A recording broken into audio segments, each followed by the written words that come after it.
Welcome to Philippine Canadian Inquirer's Daily News Roundup, brought to you by CanadianInquirer.net, your only Filipino-Canadian daily news portal. I'm Aecon, and here are stories making headlines today. Duterte calls Trump most important leader.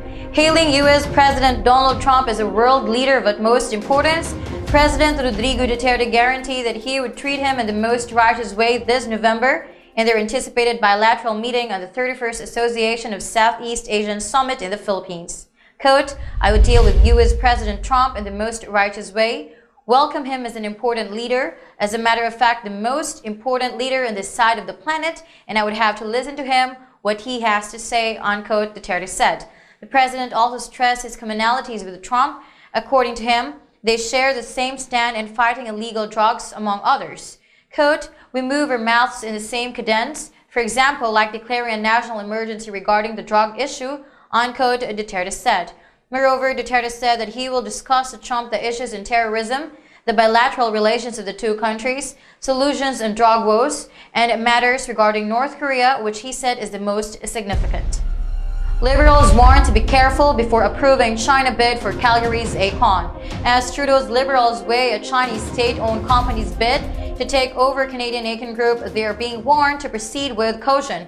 CCCZ International Holding of China has made a $1.5 billion bid to buy the Calgary-based Aecon Group. Prime Minister Justin Trudeau has said the deal will be carefully reviewed under the Canada Investment Act, but he hasn't specified whether there will be a full national security check. David Mulroney, a former Canadian ambassador to China, urged the government to keep its guard up in the face of shifting circumstances with Beijing. Part of the concern comes from controversy surrounding the Chinese business. The World Bank previously banned it from bidding on construction projects for 8 years because of a bid rigging scandal in the Philippines, and it's also been linked to the construction of controversial artificial islands in the South China Sea. Another concern that letting the deal go through could risk angering Donald Trump's administration during the North American free trade renegotiations. But others are warning that blocking the deal could anger the Chinese government and endanger trade relations. Duterte says someone should talk to Kim Jong Un. Philippine President Rodrigo Duterte said someone should talk to North Korean leader Kim Jong Un to convince him nobody is out to remove him or destroy his country. Quote, "A nuclear war is totally unacceptable to everybody," unquote, Duterte said Sunday before flying to Japan, where he is on a 2-day visit. Duterte said North Korea's nuclear threat is among issues he will discuss with Prime Minister Shinzo Abe in Tokyo and with President Donald Trump when Trump visits Manila next month.